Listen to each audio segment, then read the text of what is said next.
Magandang araw po mga kababayan. Tayo po ngayon ay nasa ika-30 araw ng Disyembre, isang araw na lamang at magpapalit na po ng bagong taon 2026. Panalangin ko para sa lahat ay guide tayo ng ating Panginoon na sana maging malusog, malayo sa mga aksidente at kalamidad. At sana po mabago na po ang sistema ng ating gobyerno. Iwasan na nila ang pagnanakaw sa pera ng taong bayan. At sana po umunlad na ang ating bansa. Yan po ang aming panalangin. Kaya mga kababayan, samahan po ninyo ako sa panalangin ko na sana wala nang mga api, wala nang politiko na mga api sa kanyang citizenry. Po. So, sa atin po mga kababayan, ang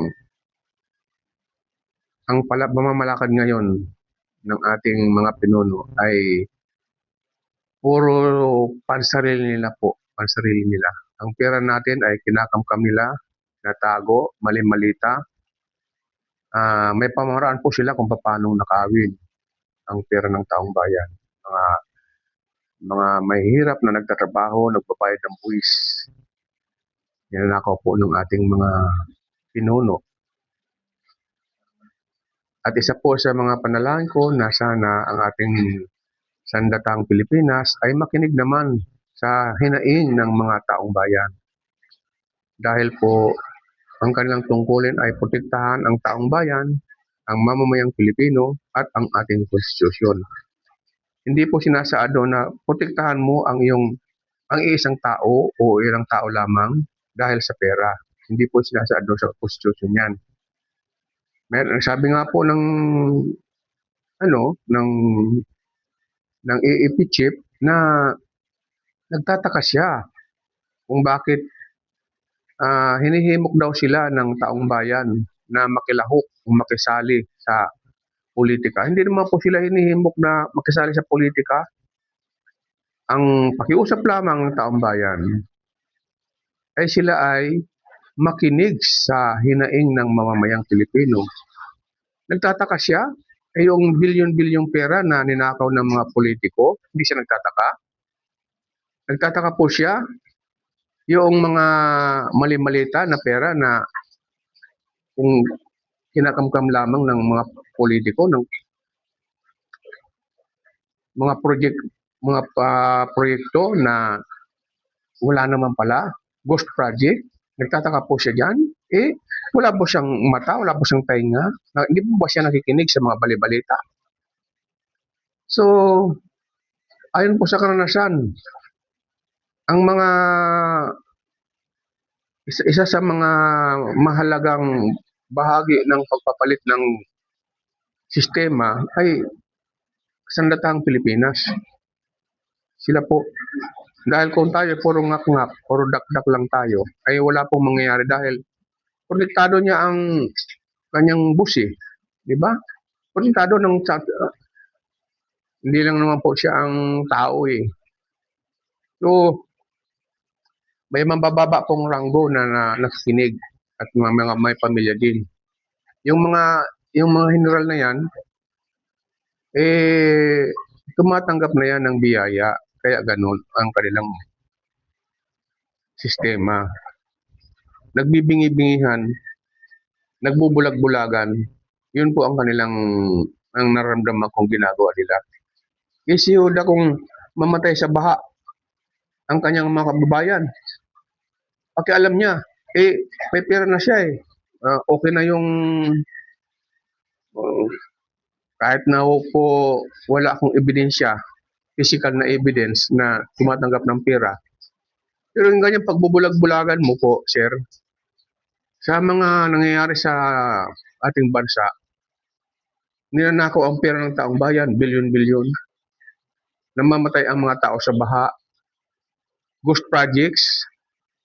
Di po ba? Kinuha ang ating ang PhilHealth, ang pondo ng PhilHealth na lahat po tayo membro dyan eh. Po.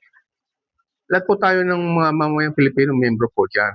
Kaya hindi po dapat yang kinukuha kasi mga pera po ng mga miyembro ng mga PhilHealth po yan eh. O saan po nilagay? Sa flood control project, ghost projects. O, hindi mo alam yan, sir? Bulag-bulagan ka? Okay. Ayun, wala tayong magagawa. Yun ang yung paninindigan eh. Yun ang yung katwiran eh. So, hangad ko po, Panginoon, mga kababayan ko, hangad ko sa Panginoon na sana mabago na po ang paninindigan ng ating sandatang Pilipinas. Sana protektahan nila ang mamamayang Pilipino. Hindi yung puprotektahan nila ang mga tao na nagbibigay sila ng biyaya. At ang totoo lang, sa totoo lang po, ang ibinibigay naman po sa kanilang biyaya ay galing po sa mga taxpayers, sa mamamayang Pilipino. Hindi naman po galing doon sa taong yun na kanilang pinagsisilbihan. Ninanakaw po yan eh. Tapos binibigay sa kanila. Pag tinanggap po nila yan, conspirator na po sila. The act of one is the act of all. Yan po ang conspiracy. So, tumanggap ka ng pera na nakaw, ay magnanakaw ka na din. Yun po yun. So, hangad ko po at panalangin na sana matauhan na po kayo mga membro ng Sandatang Pilipinas. At isa pa, unsolicited advice, kung sana po mabago na yung sistema ng DSWD. Wala nang ayu-ayuda. Wala na pong ayu-ayuda. Yung mga ayuda na yan, bilyon po yan eh. Ibili nyo na lang po ng mga bangka, ng mga mangingisda. I-distribute nyo sa buong bansa. I-monitor ninyo. Bigyan nyo ng edukasyon ang mga kung paano alagaan ng nang hindi na tayo mag-importa ng isda. Pangalawa, ay mayaman tayo sa agrikultura. Pwede naman pong yung bilyon-bilyon na inaayudan ninyo na kinukurakot nyo lang naman, ibili nyo na ng mga traktura at mga pataba, mga abono, mga pataba sa lupa. At siyempre, i-guide ninyo ang mga magsasaka, bigyan nyo ng edukasyon. Kasi ang ating mga karatig bansa na nagsusupply sa atin ng bigas ngayon, ay dito lang sa atin nag-aaral yan nung mga panahon pa. Nung panahon pa ng dating Pangulong Marcos Sr. Huwag po tayong magbibigay ng ayuda tapos yung ayuda sa bulsa nyo lang naman napupunta. Halimbawa, 10,000 ang ayuda, gagawin nyo 1,500. Ibigay nyo sa mga tapos pinipili lang naman yan ng mga barangay captain. Pinipili lang naman ng DSWD kung sino ang kanilang mga kakampi. So, pag hindi nila kakampi, hindi nila bibigyan yan. Sisihuda. Kaya, pangit po ang sistema ng DSWD na ayuda. Ibigay nyo po, ibili nyo ng mga traktura, ibili nyo ng mga bangka. Traktura para hindi na po tayo mag-angkat ng bigas. Yan po yun. Para po ang ating bansa po ay umunlad na. Wala nang politika. Kung maaari nga lang, buwagin na po yung Kongreso. Kasi sabi nga nung nakaraang administrasyon, the Congress is the most rotten agency of the government. At totoo po yan. Nakabarong, naka-coat and tie, honorable kuno, sabi nila sa sarili nila, pero sila po ay buhaya. Mga magnanakaw po sila. Magandang umaga po lahat, sa inyong lahat. At sana malayo tayo sa masakit, aksidente at kalamidad. Panalangin po yan. Maraming salamat po.